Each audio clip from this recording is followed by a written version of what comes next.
Assalamualaikum warahmatullahi wabarakatuh. Perkenalkan, saya Devina Zahara Melisa, NPM 251010133. Saya merupakan mahasiswa Universitas Islam Riau, Fakultas Hukum, Prodi Ilmu Hukum. Kali ini saya akan mempresentasikan materi PowerPoint saya yang berjudul Partai Politik dan Pemilihan Umum. Materi ini saya buat untuk pemenuhan tugas dari mata kuliah Hukum Tata Negara dengan dosen pengampu Ibu Halimah Nur Izati. Baiklah, saya akan memulai presentasi saya,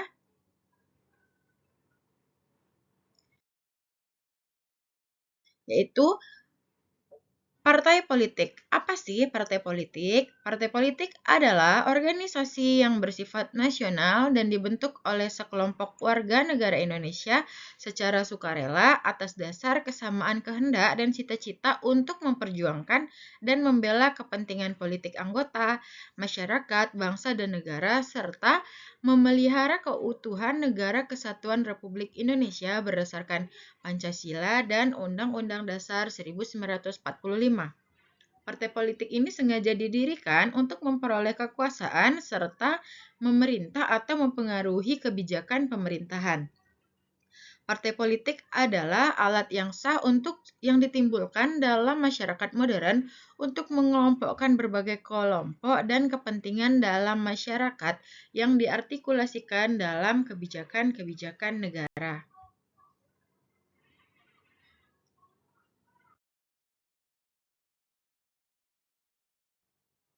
Lalu, tujuan dan fungsi partai politik.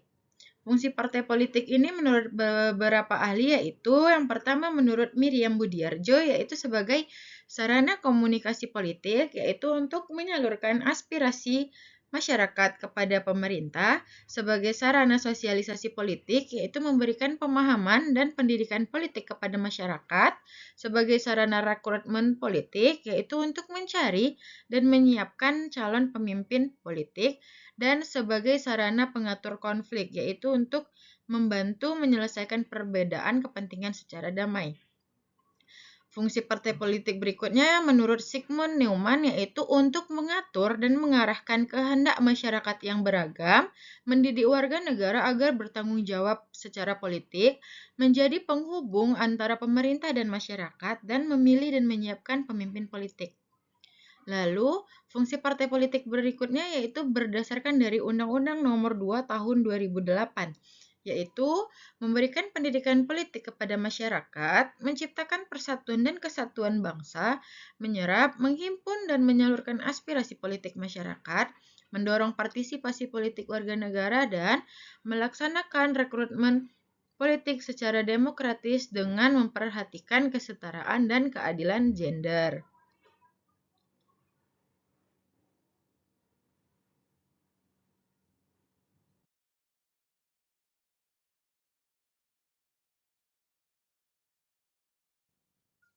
Selanjutnya, kita akan membahas tentang tujuan partai politik.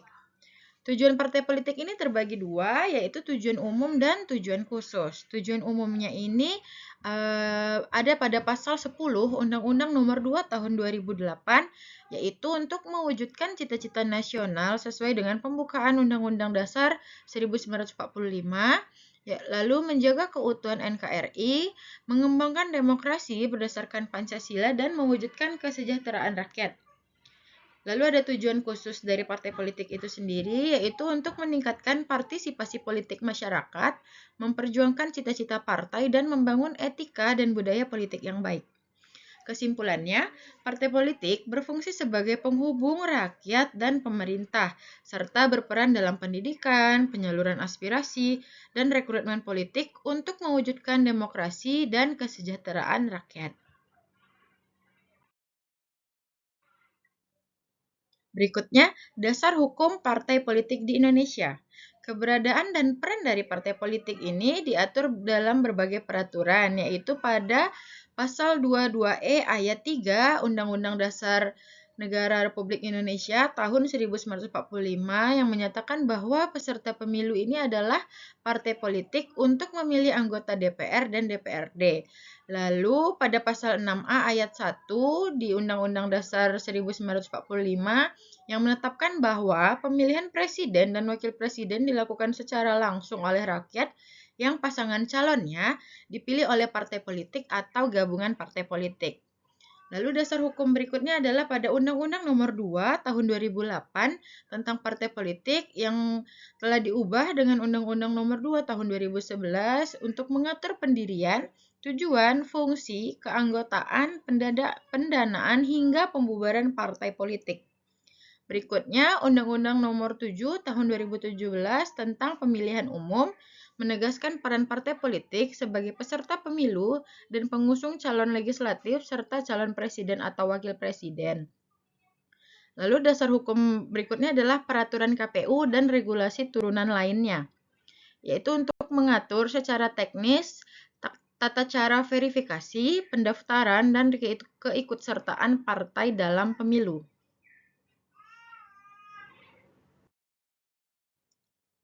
Berikutnya kita akan membahas tentang pemilihan umum atau pemilu. Pemilu ini merupakan sarana demokrasi untuk memilih wakil rakyat dan pemimpin negara.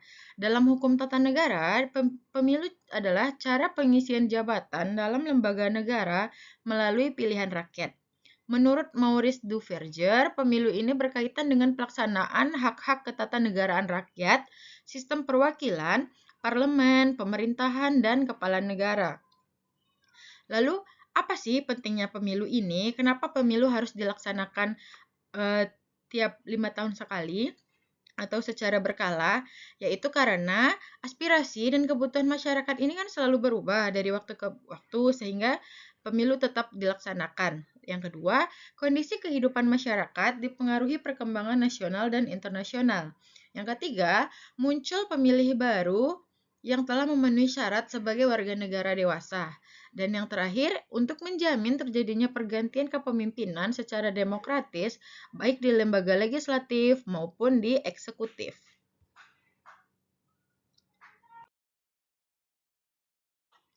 Berikutnya, dasar hukum dan pelaksanaan pemilu di Indonesia. Dasar hukum pemilu ini diatur pada pasal 22E Undang-Undang Dasar 1945 yang menyatakan bahwa pemilu ini dilaksanakan setiap 5 tahun sekali untuk memilih anggota DPR, anggota DPD, presiden dan wakil presiden, juga anggota DPRD. Lalu, pemilu memiliki asas yang sering kita kenal dengan luber jurdil atau kepanjangannya langsung, umum, bebas, rahasia, jujur, dan adil. Apa sih yang dimaksud dengan asas langsung? Yaitu pemilih memberikan suara sendiri tanpa perantara, umum yaitu berlaku bagi seluruh warga negara yang memenuhi syarat untuk pemilihan, bebas yaitu pemilih bebas menentukan pilihannya tanpa tekanan atau paksaan, rahasia pilihan pemilih dijamin kerahasiaannya, lalu jujur semua pihak harus bertindak sesuai aturan dan tidak melakukan kecurangan.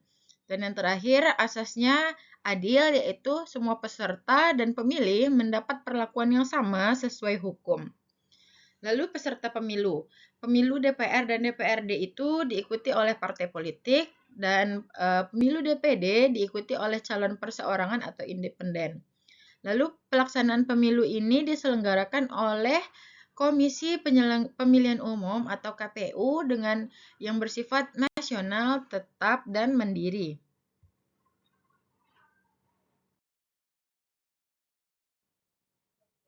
Berikutnya, hubungan dari partai politik dengan pemilu. Partai politik dan pemilu ini merupakan dua unsur yang penting dalam sistem demokrasi. Keduanya saling berkaitan dalam proses penyelenggaraan pemerintahan yang berdasarkan kedaulatan rakyat. Hubungannya adalah yang pertama, partai politik ini sebagai peserta pemilu yang mengajukan calon anggota DPR, DPRD, serta mengusung calon presiden dan wakil presiden. Lalu pemilu juga menjadi sarana partai politik untuk memperoleh kekuasaan secara demokratis melalui dukungan dan suara rakyat. Yang ketiga, partai politik ini menyalurkan aspirasi masyarakat dan memperjuangkannya melalui wakil-wakil yang terpilih dalam pemilu. Yang keempat, pemilu menentukan tingkat dukungan masyarakat terhadap partai politik berdasarkan jumlah suara yang diperoleh, dan keduanya ini berperan dalam mewujudkan pemerintahan yang demokratis, representatif, dan berlandasan kedaulatan rakyat. Jadi, kesimpulannya, partai politik ini dan pemilu memiliki hubungan yang tidak dapat dipisahkan. Partai politik menjadi sarana pencalonan dan penyaluran aspirasi rakyat, sedangkan pemilu ini menjadi mekanisme demokratis untuk memilih pemimpin dan wakil rakyatnya. Selanjutnya kita akan membahas tentang peran partai politik dalam demokrasi. Partai politik ini merupakan organisasi yang berfungsi sebagai penghubung antara rakyat dan pemerintah. Dalam sistem demokrasi, partai politik memiliki peran penting untuk mewujudkan pemerintahan yang berdasarkan kedaulatan rakyat. Peran partai politik yaitu sebagai sarana penyaluran aspirasi masyarakat, yaitu menyampaikan kepentingan dan kebutuhan rakyat kepada pemerintah, sebagai sarana pendidikan politik dengan memberikan pemahaman kepada masyarakat mengenai hak, kewajiban, dan partisipasi politik. Yang ketiga, sebagai sarana komunikasi politik, yaitu menjembatani hubungan antara rakyat dan pemerintah, sebagai sarana rekrutmen politik dengan mencari, membina, dan menyiapkan calon pemimpin serta wakil rakyat, dan sebagai sarana pengatur dan penyelesai konflik dengan menyalurkan perbedaan pendapat secara damai melalui mekanisme demokrasi. Juga sebagai sarana partisipasi politik dengan mendorong masyarakat ikut serta dalam proses politik dan pemilu. Kesimpulannya, partai politik ini berperan penting dalam menjaga keberlangsungan demokrasi melalui penyaluran aspirasi rakyat, pendidikan politik, rekrutmen pemimpin, serta penghubung antara masyarakat dan pemerintah. Permasalahan dalam partai politik dan pemilu. Jadi walaupun partai politik dan pemilu ini merupakan pilar penting demokrasi, tetapi pada praktiknya masih terdapat berbagai permasalahan yang dapat menghambat terwujud demokrasi yang berkualitas. Contohnya pada permasalahannya dalam partai politik yaitu kurangnya kaderisasi yang baik sehingga kualitas calon pemimpin belum optimal. Lalu politik uang atau money politics dalam proses pencalonan maupun pemilu, konflik internal partai yang dapat mengganggu stabilitas organisasi, kurangnya transparansi dan akuntabilitas dalam pengelolaan partai, dan orientasi kepentingan kelompok atau elit partai yang terkadang lebih dominan daripada kepentingan masyarakat. Lalu permasalahan dalam pemilu yaitu praktik politik uang yang mempengaruhi pilihan pemilih, penyebaran hoaks dan disinformasi selama masa kampanye, rendahnya partisipasi pemilih di beberapa daerah, dan pelanggaran kampanye dan kecurangan pemilu, juga polarisasi masyarakat akibat perbedaan pilihan politiknya. Lalu, upaya untuk meningkatkan kualitas pemilu. Kualitas pemilu ini penting untuk mewujudkan demokrasi yang jujur, adil, dan berintegritas. Karena itu, diperlukan berbagai upaya untuk meningkatkan kualitasnya. Beberapa upayanya yaitu yang pertama, meningkatkan pendidikan politik masyarakat agar pemilih memahami hak dan kewajibannya serta dapat memilih secara rasional, memperkuat pengawasan pemilu oleh Bawaslu, masyarakat, dan lembaga terkait untuk mencegah pelanggaran, menegakkan hukum secara tegas terhadap pelaku kecurangan dan politik uang, meningkatkan transparansi dan akuntabilitas dalam seluruh tahapan pemilu, memanfaatkan teknologi secara tepat untuk mendukung proses pemilu yang lebih efektif dan akurat, meningkatkan profesionalisme penyelenggara pemilu agar bekerja secara independen, jujur, dan adil, memerangi hoaks dan disinformasi melalui peningkatan literasi digital masyarakat, dan mendorong partisipasi masyarakat dalam menggunakan hak pilih dan mengawasi jalannya pemilu.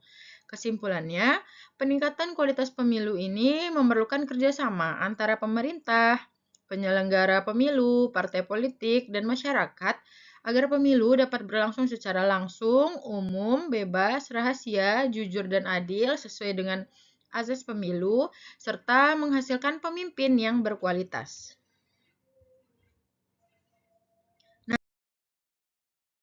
Nah, Kesimpulannya adalah, partai politik dan pemilu ini merupakan pilar utama dalam sistem demokrasi yang saling berkaitan dan tidak dapat dipisahkan. Partai politik berperan sebagai sarana penyaluran aspirasi masyarakat, pendidikan politik, serta rekrutmen calon pemimpin. Sedangkan pemilu menjadi mekanisme demokratis untuk memilih wakil rakyat dan pemimpin negara. Dari berbagai permasalahan, namun pada praktiknya masih terdapat berbagai permasalahan seperti politik uang, rendahnya kualitas kaderisasi, penyebaran hoaks, dan pelanggaran pemilu yang dapat menghambat terwujudnya demokrasi yang berkualitas. Oleh karena itu, diperlukan upaya bersama melalui pendidikan politik, penguatan pengawasan, penegakan hukum, peningkatan transparansi, serta partisipasi aktif masyarakat. Dengan partai politik yang sehat dan pemilu yang jujur, adil, serta berintegritas, maka demokrasi dapat berjalan lebih baik dan mampu mewujudkan pemerintahan yang mewakili kepentingan rakyat.